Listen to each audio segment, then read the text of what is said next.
Assalamualaikum, salam sejahtera, salam Maulidur Rasul. Saya Lukman Muhammad, ini ringkas 9 pagi. Tidak seperti tahun sebelumnya, sambutan Maulidur Rasul pada tahun ini diraikan secara bersederhana berikutan peningkatan kes COVID-19 di Sarawak. Sehubungan itu, sebarang penganjuran sambutan itu perlu mematuhi peraturan serta garis panduan yang telah dikeluarkan oleh Jawatankuasa Masjid dan Surau Negeri Sarawak. Ya. Jadi tahun ini keadaannya agak berbeza dengan sambutan Maulid Rasul tahun-tahun yang lalu. Jadi pertama kalinya kita tidak dibenarkan untuk mengadakan perarakan di semua tempat. Jadi Jawatankuasa Surau dan Masjid di seluruh negeri Sarawak telah pun diberi maklumat melalui keliling yang telah kita keluarkan lebih kurang 3 minggu lepas, menyatakan bahawa sambutan Maulid Rasul masih boleh diadakan tapi tanpa sebarang perarakan.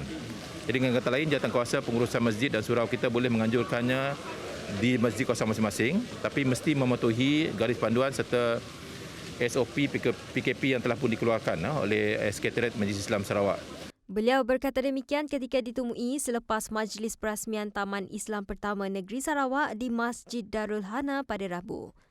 Dengan tema Umar Rabbani Negara Harmoni pada sambutan Maulidur Rasul 1442 Hijrah, bagaimanapun masjid dan surau di negeri ini masih dibenarkan untuk menganjurkan acara tersebut.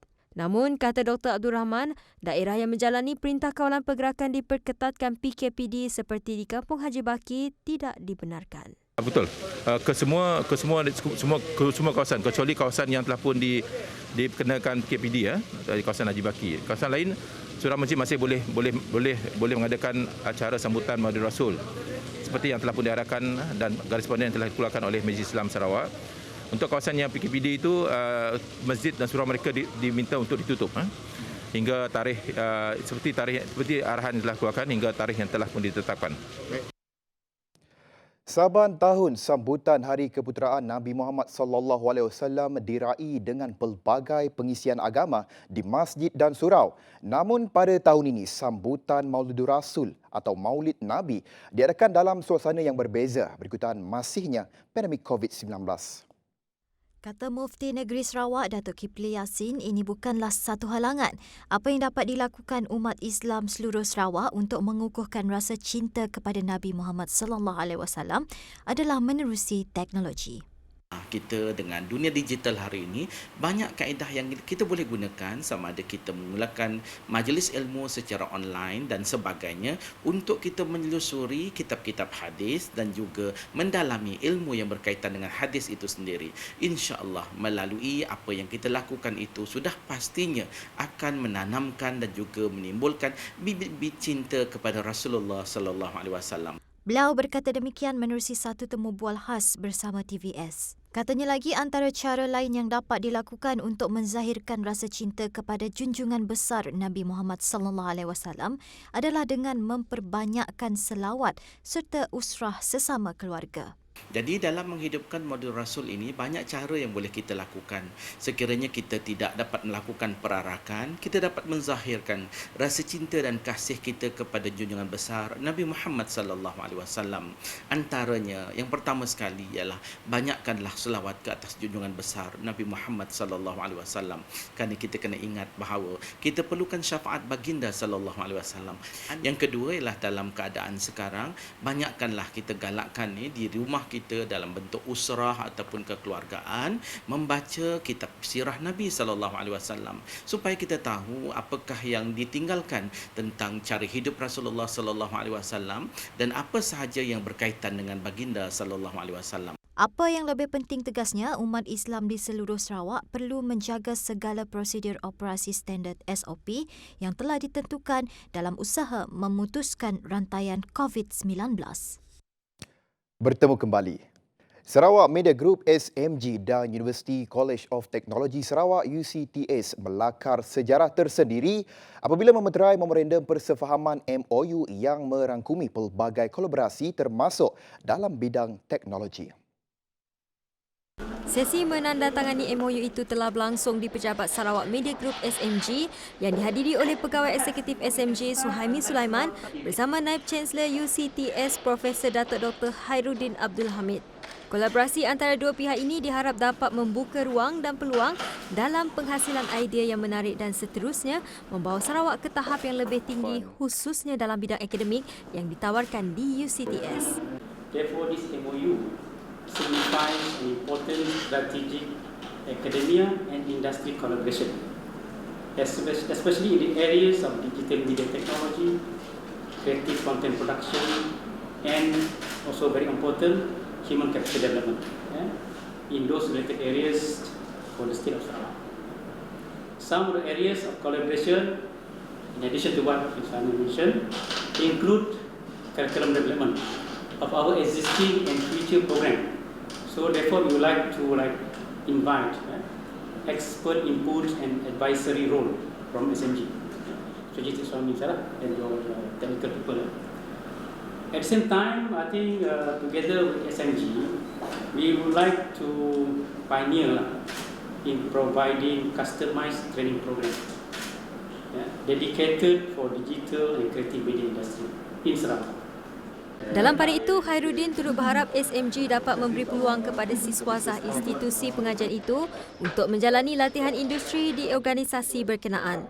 Ia sekaligus menjalin kerjasama termasuk menyertai projek penyelidikan inovasi bagi memastikan Sarawak terus mengorak langkah ke depan dalam usahanya mencapai status negeri maju menjelang 2030. Sebanyak 207 buah sekolah, sebuah institut pendidikan guru dan sebuah kolej matrikulasi di daerah Kuching diarah tutup susulan pengisytiharaan daerah Kuching sebagai zon merah COVID-19 pada Selasa. Kementerian Pendidikan dalam satu kenyataan pada Rabu berkata penutupan itu akan berkuat kuasa selama 2 minggu bermula Jumaat 30 Oktober 2020. Tersebut kata kenyataan itu lagi selari dengan keputusan Perdana Menteri pada 6 Oktober berhubung keputusan kerajaan untuk menutup sekolah-sekolah yang disahkan berada dalam zon merah oleh Kementerian Kesihatan Malaysia. Bagi sekolah berasrama, ibu bapa atau penjaga perlu mengambil murid atau pelajar yang tinggal di asrama terlibat. Pun begitu katanya, murid atau pelajar yang menunggu untuk diambil atau yang ingin terus kekal di asrama sekolah atau institusi pendidikan sepanjang tempoh penutupan boleh berbuat demikian dan akan berada di bawah jagaan warden asrama. Keperluan makan minum mereka akan disediakan oleh pihak sekolah dan institusi pendidikan. Bagi pelajar yang perlu menduduki peperiksaan antarabangsa yang dijadualkan dalam tempoh penutupan pula, mereka hendaklah mendapatkan surat perakuan dari sekolah masing-masing. Memasuki gelombang ketiga pandemik COVID-19, Menteri Kebajikan Kesejahteraan Komuniti Wanita Keluarga dan Pembangunan Kanak-kanak KWKPK Sarawak, Datuk Seri Fatimah Abdullah mengingatkan seluruh rakyat Sarawak untuk tidak alpa. Kita perlu berdisiplin dan kita perlu mengingatkan antara satu sama lain. Biar terpaksa kita bersusah-susah sekarang ini, ya. Kita patuhi SOP, jadi mudah-mudahan vaksin akan cepat ditemui dan hasil daripada mematuhi SOP kita dapat putuskan penularan ini. Beliau berkata demikian menerusi satu sidang media setelah mempengerusikan Mesyuarat Ahli Majlis Pembangunan Sosial Sarawak. Katanya lagi apa yang menjadi kegusaran pada ketika ini adalah masalah keletihan COVID-19 ataupun COVID-19 fatigue. Satu daripada perkara yang kita khawatiri, yang bukan saja dialami oleh rakyat Malaysia, bahkan seluruh dunia, ialah apa yang kita panggil sebagai COVID fatigue, di mana apabila kita mengalami keadaan itu untuk jangka masa dah lebih daripada beberapa bulan dah. Mula daripada bulan 3, sekarang ini sudah masuk dah nak habis bulan 10. Jadi norma baru yang kita paksa praktikkan dan bila ianya berlaku untuk jangka masa yang panjang, ada risiko penduduk kita, rakyat kita, ya, menunjukkan apa yang dipanggil sebagai COVID fatigue, ya.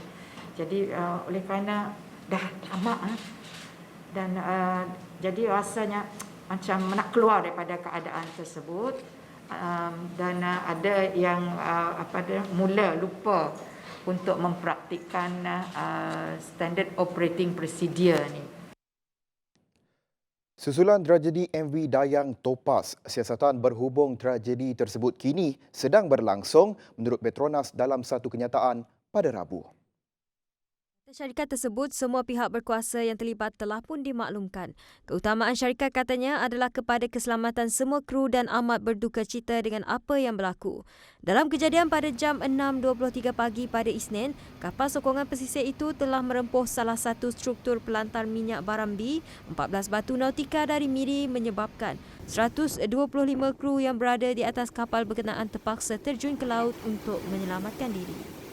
2 daripada mereka kemudian disahkan maut, manakala 4 yang dilaporkan hilang sebelum itu ditemui selamat.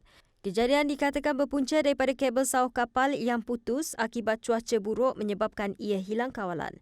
Ketika kejadian, laut bergelora hingga mencapai ketinggian 4 meter. Dayang Topas didaftar di Kuching dan mula beroperasi sejak 8 tahun lalu.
Baik, laporan itu tadi mengakhiri ringkas 9 pagi. Saya Lukman Muhammad. Salam Maulidul Rasul. Salam hormat.